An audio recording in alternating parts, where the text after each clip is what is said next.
technology situation over here. Yeah. You don't have to talk a lot over there. Thank God. Okay, go ahead.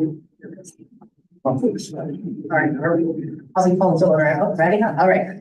The Monday, July 14th meeting to order at 6:01. Please rise for the pledge of allegiance. I pledge allegiance to the flag of the United States of America and to the republic for which it stands, one nation, under God, indivisible, with liberty and justice for all. At this time, if there's anyone from the public that would like to address the board. Yep, state your name and address, please. Portia Bias, 10 Knox Street, West Haven, Connecticut. Anything else? Nope, that's it. And Okay. So I just wanted to introduce myself. My name is Portia Bias, and I'm one of the co-presidents for the Parish Union, Local 2262. And I just had a couple of, I don't even know if I'm doing this right. This is my first time. no problem. So I wanted to know who the contact person would be to give me the latest seniority list, and maybe the steps and what steps they're on. Is there a contact person? So are you the union rep? I am. Okay, Contact my office in Tammy, should be able to put that together. Okay, so, okay. And then the question is, when paras resigned, are they necessarily replaced? And is there a state quota of paras per school district? No, there isn't. We have eliminated some jobs. I think what you've probably seen is over the last several years, the priority has been to staff the learning labs. One of the reasons, Portia, frankly, is not that we don't want the paras, but they're getting more and more difficult to get to hire. They're just hard to find for various reasons. But we're not eliminating them intentionally. It's just that we're prioritizing the learning labs. I mean, before there used to be a lot more inclusion type paras, going back many years. Pat, you remember the media paras? We can't find them, and we need to put them in the labs, as you know, need to be staffed first. Okay, so those labs will be staffed first, but people coming in, we're hoping that like long-term subs, we're hoping that they would become permanent subs. Permanent position. Permanent position. Yeah, normally that's what happens. If they're pretty good and the job opens up, they'll get recommended right away. I mean, I don't want to say it's set in stone, but generally you start as a substitute, and if you're good, the teacher recommends you to one of the administrators, and we do our best to hire them. And again, we're in the market for paras. They're just difficult to have. Okay, so you're not eliminating the positions.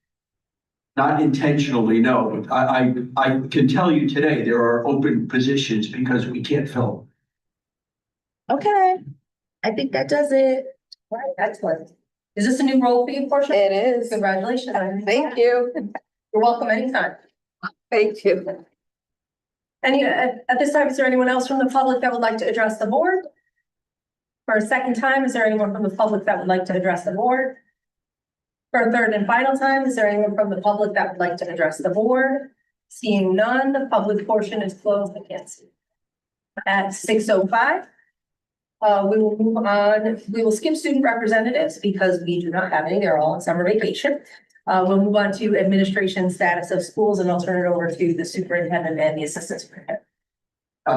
Thank you, Kim. I have a bunch of items more or less to just keep you guys up to date as to what's been going on. First, because Portia's here, I probably should acknowledge Georgina Natini and Marilyn Halligan. They've been a long-time para presidents, and they passed the torch along to Portia, but they were certainly very good to work with over the God, I think Georgiana has been president for almost as long as I've been superintendent, and I know Marilyn came along later, but they were very good to work with, and we never had too many real big issues that we couldn't resolve internally, so I was very pleased with that. And they should be recognized for their service. Second, I've had the chance to introduce several of you to Ann Adriani. She's our new business manager. As you know, Kim suddenly left after about 6 months on the job. We were fortunate enough. Ann came very highly recommended from some people that had done some work with us, and she recently was in North Haven, and we're looking forward to working with her. Just to give you an idea of what's going on now, it's a really busy time of the year in the business office. We're closing out the old year. We're putting together an operating budget for the new year. Matt is still assisting us. Fortunately, he's still around and still helping us out. In fact, Ann and Matt have a scheduled meeting on Wednesday. So we'll finish up, hopefully tighten up the year, and we'll be able to give you an operating budget by the next regular meeting. Down the road too, we have just started another thing that Ann is involved in. We have just started the auditing process. One of the things that has been in the audit report for a while, and after seeing Matt leave and Kim leave, the audit for years has recommended another person in that office. So we're going to look at, and I don't want Ian to make any recommendations right away. First, she's got to find out where the money is. But second, we may look to get a position similar to when Matt started and David Capetta was the business manager. Maybe somebody to oversee the grant or something like that. But obviously, when there's a new position, we'll come to you and we'll explain the need for it. But it's been a long-standing issue in our audits, and again, I was thick more than anything else, but we probably need somebody else to help out in that office. So we'll be looking at that. Yeah. You'll write a job description for that? We'll come up with something. Like right now, we're thinking our initial thought is have somebody that does the grants. That was Matt's title, I believe, was, and we'll probably pull from that, manager of grants and internal auditor, something like that. So we'll start with that. And Ian's got enough experience where I'm sure we can find something. Again, we'll have to obviously attach a salary to it. We didn't forget about Rob Bowen, but because the meeting got switched, he's on vacation. He's on the way back from Florida. He'll be back in the middle of the week, but he will be here. I promise you, the next meeting. I know we've been kind of putting it off. He is looking again. He's looking forward to coming to talk about the high school and some of his plans for the upcoming year. I know he's done some research on cell phone policies and some other things that he'd like to implement and talk to you about. So and get your feedback on. As far as job openings, again, I give Tammy, HR, and the principals a lot of credit. We're still doing well, but we have had some sudden resignations. So, but as of today, we have a kindergarten at Washington open, a kindergarten at Savin Rock open, a fourth grade at Savin Rock open, a special ed learning lab at Bailey open, which I know they're interviewing a candidate. They had actually interviewed her one time already, and we're bringing her back. A current events position at Bailey in digital literacy. The other thing, and Pat, you mentioned this at the last meeting, and based on the enrollment at West Haven High School, which is now 2,000, we have not added a staff member. We are going to put an art position in. We just need another elective, so we'll be looking for that. One thing that I was insistent on, and I think Pat, you and I talked about this as well. We want it to be a general art class that gives any student in need of an elective the opportunity to sign up for it, so that there's no prerequisites or criteria. Perfect. Yeah. And Now you know. yeah, we do. But again, one of the things. Start with that. Yeah. Anyway, that would be the other issue with the music. What kind of there's so many different kinds. Is it instrumental? Is it general music? It's got to be something that high school kids are going to want to take as well. So, Probably Greg Ben's everyone used to do all the introduction to music, and they played the keyboards, and they introduced them to all different kinds of Broadway shows, classical, different kinds of. I'm like use the mic. Oh, sorry. And you thought you got away with it because Rosa was next. I know, I got away with it, and I pushed it away from me. Greg Ben at Carrigan, when I was there, had a music class. He had taught keyboard, but he also taught all different kinds of music. He taught, instrumental, he taught jazz, he taught, Broadway. He introduced them to all different kinds of music, and it was a great program, so maybe something. like Yeah, I know at one time, we purchased a bunch of keyboards for the high school as well. I don't know how they've been used and if they're used in any of the classes. I mean, they may be old and we may need to replace them, but we'll certainly look at that. That was, again, that was one of the things that we wanted to make it a general art class. We wanted to have a curriculum for it. And we both, most importantly, we wanted to give, all kids the opportunities, to take it. I mean, you can take a gym class as an elective without a prerequisite. Why can't you take an art class? So you're aware, tentative date, and we'll get you invitations and whatnot. August 19th, which is a Tuesday, is actually the day after our next scheduled meeting. That will be the grand reopening of Washington Elementary School. It's going to take place from 4 o'clock to 6 o'clock. It will be like an open house. We expect the commissioner from DAS to come down. I don't believe the governor is available, but I know DAS and the mayor's office is reaching out to the lieutenant governor. They will be there. We're planning on our high school band, a small version of it with hopefully alumni from Washington to be there as well. And it'll be really an open house and, again, with some short speeches, and we'll kick that off. It should be a nice event. The move is going along very well. Malloy right now is in the process of being emptied out. The furniture that our guys can move are being moved to the various schools. We had our principals and teachers come and tag a lot of the extra furniture. I spoke to Alicia, who's been working with the architect. She's still working out of Malloy. And the reason being is we're waiting for the desks and things like that to be delivered to the new Washington building. And we're hoping that's going to be expedited maybe by the first week in August. Again, that's pretty exciting. And then once that happens, we'll move the teacher supplies over there. Neil, can you clarify? So they're not getting new furniture? Oh, yes, they are. Oh, what furniture are they moving over there? Their supplies. It's their supplies. In other words, books, construction paper, anything that they keep in their It classrooms. says furniture, so. The furniture is all new. In fact, the one thing that, since our last meeting, there was enough money in the budget. New computers and computer carts have been ordered, so they'll be all brand new over at Washington. That was a concern of mine. I was really caught me off guard at the last meeting, but Ken came through for us. Are you, Mike, can you hear me?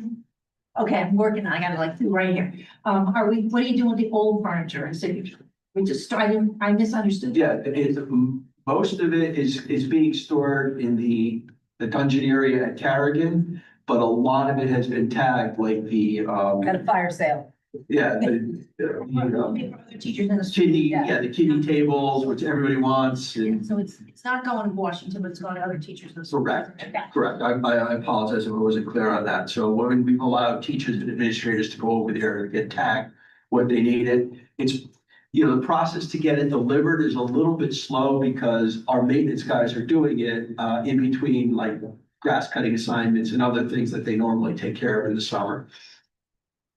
In fact, one of the things is that we are also working with Xerox. We're thinking of, we're looking at costing out, moving the copy center to a room over at Carrigan. In my opinion, and again, I'm not asking for discussion on this tonight, is that, the more we're thinking about the limited use the board would have.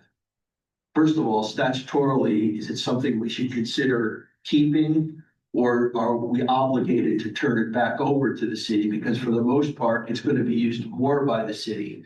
It would certainly free up money as far as utilities. It would free up our maintenance helpers and things like that.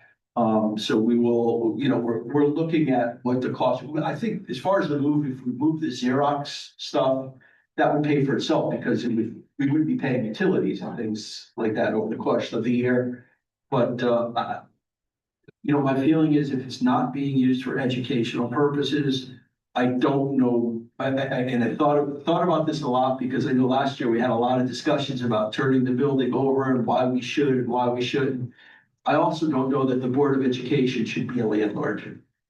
I don't want. them to- Liability also concerns me. If somebody falls and cracks. Well, the city's got the insurance anyway, but I just don't feel like if the toilets break at night or something happens or the HVAC isn't working well, I don't know that it should be on us to fix it when we wouldn't be using the building. And now, I think we could work something out with the city where if we needed it for testing or things like that, I'm sure, that could all be part of some kind of an arrangement. But we are looking at costing it out and moving the copy center and again, I'm coming to the conclusion that, why should we bear the expense? That's again, my. Certainly good to know all of our options. Yes. At minimum. Yep. So, but I wanted to, make you aware of that. Finally tonight, I don't know if you guys have been reading in the paper, but the federal government has withheld funds to the states. They withheld funds to Connecticut. There's been I believe in the Register has printed out how much each district stands to lose. I have Raffaella here because most of the money involved, it's about $700,000. That goes through her and she oversees the programs where that money is. At this point, they haven't said it's not coming. It may come in a different form. It may come with different criteria, but I'm going to let, again, you've probably heard enough about it where I want to let Raphael explain what we may stand to lose. And by the way, before she gets going, some of the money in Title II goes to our private schools. Notre Dame and St. Lawrence, and we've notified them today that don't count on spending it because, as of right now, it's being held up. So I just passed, Yep. Okay. So these are the grants that were in the paper that you saw, the grants that we received, because there was Title II Part B that we don't receive. So Title II Part A, the allocation, these are all grants that we get allocations for. What's not in here is, the immigrant grant, which was only $10,000, and that's a competitive grant that we apply for every year. And they just awarded it right at the end of June, but now they might be taking that back also.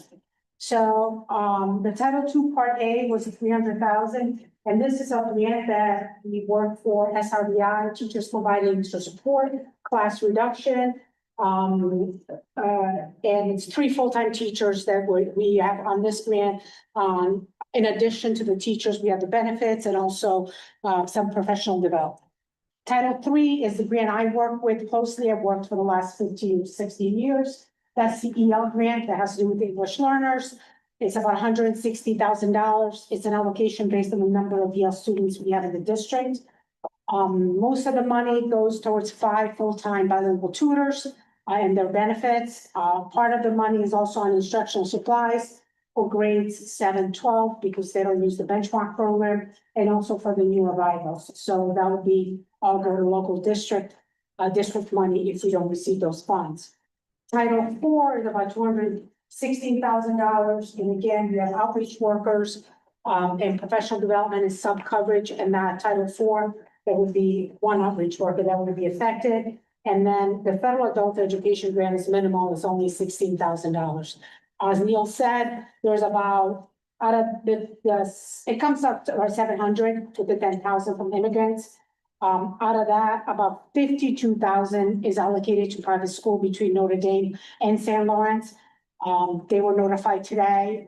Neil spoke to the principal at Notre Dame, left a message for St. Lawrence that these funds might not be available. They use a lot of these funds for their professional development, so they're going to be affected. So as we stand right now, we know that the funds were not released and we're limited, so we're waiting for it. Any questions?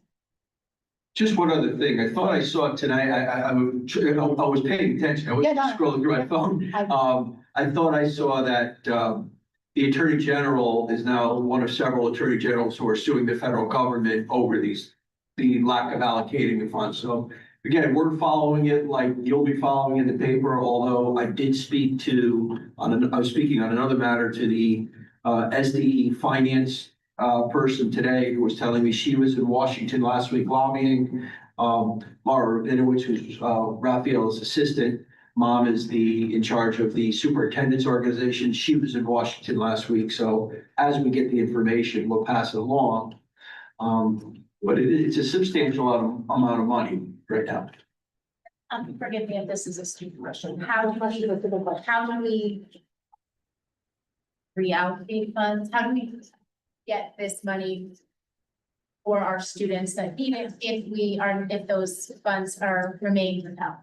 So that's a very good question. We are waiting because in March, these funds will be for Congress. So we're hoping that they're going to release the funds at least for this year. If not, we're gonna have to go back to the drawing board. Yeah, You know, that's a great point, though, that this was passed by the Congress. So the funds are there, and I think that's gonna be the battle, where the battle lines are drawn. The other thing is that, frankly, if we don't get the money, we're out a few positions anyway from last year, you guys know that. But we'll prioritize, maybe these positions over some other positions that we kept. Those are things that we're gonna look at. I have a feeling, Raphael and I discussing it, that it may come in a different form. It maybe I'll move to Title I with some different criteria. I don't know we just don't know the answer to that, Kim. I think it's a great question, and I wish we had a better answer for you. And just to be clear, these were allocations for 2024-25. So we don't know what the allocations are gonna be for this year. We just know that Congress had passed them, and we usually get them by July 1st. We do not. That's the amounts of what we're supposed to be, right? Because then they give us the allocation, then we write the grants based on what the amount of money that we have. Right now, we don't know what the money. Is it all the states that are affected or? just Yeah, some this is states? federal. These are federal funds for all states. Thanks, Brad. John, I'm sorry. Does that require the budget to be Well, the good news is you haven't adopted an operating budget, but hopefully by the time we bring a budget for you for fiscal 26, we'll have an answer and we'll show you some ideas about how we may have to reallocate some funds. It's gonna come from somewhere, obviously.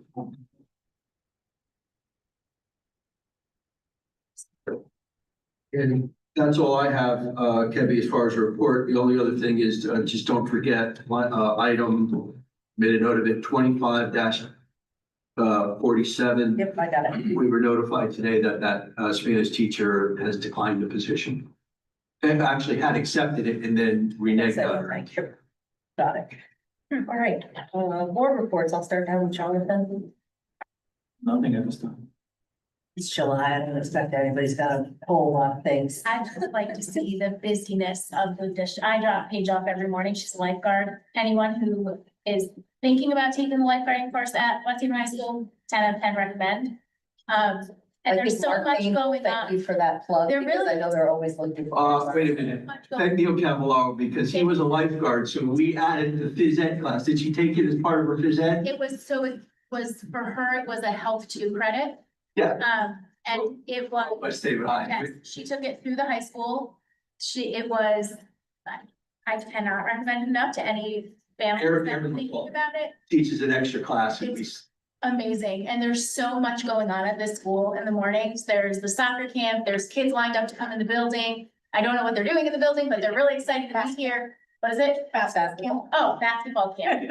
But they're really excited to be here and it's so great. Street hockey. Even in the summer months, the buildings are being used. So Listen, I'll It's quote really cool Neil, to see. where these are not school buildings, they're community buildings. But I will say this, and I mean this, it's just, it's a passion of mine because it did me so so much good that I was able to take that as part of my phys ed class when I went to West Haven High School with Mr. Hanchetti.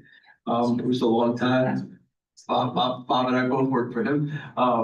Longtime beach and pool coordinator, but was a phys ed teacher at West Haven High School. And I taught we took the life saving class then. Unfortunately, during COVID, there were trouble drumming up people. So, we talked to Erin McCauley, who, as you know, runs the local swim team with her husband, Sean. And, it's nice because we're able to give kids, we're making them marketable and for summer jobs and things like that. It's really great. So it's nice of you to say that. Yeah, really. Every single kid that Nice is to hear teaching that. at West Haven High School right now is a graduate of the lifeguarding program here at the high school. Every kid that did it. Yeah, my kids did the beach constable and I was talking to Mark about something and he said he had a lot of trouble Yeah. getting lifeguards. Yes, So no, I'm sure he's in the great. entire state. And by the way, that's the thing. They could go work for a state park and make a lot of money, So it's good to hear that our students are Yeah. taking advantage of it. It's a great- Making a No, we're really happy. little pocket Thank money. you for bringing it up. Thank you, Kevin.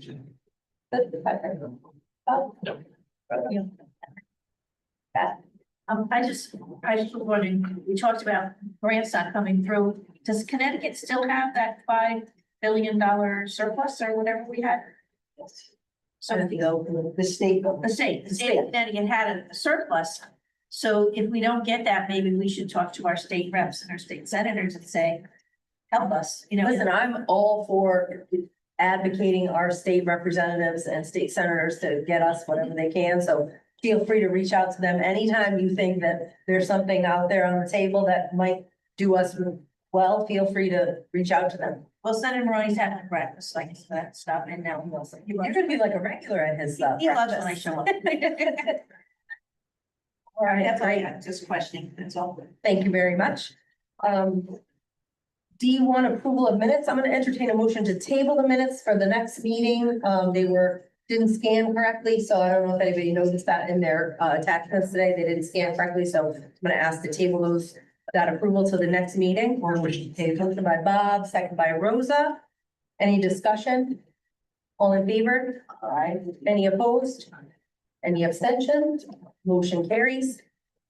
I will entertain a motion for D2 25-35 through 25-42 as all inclusive.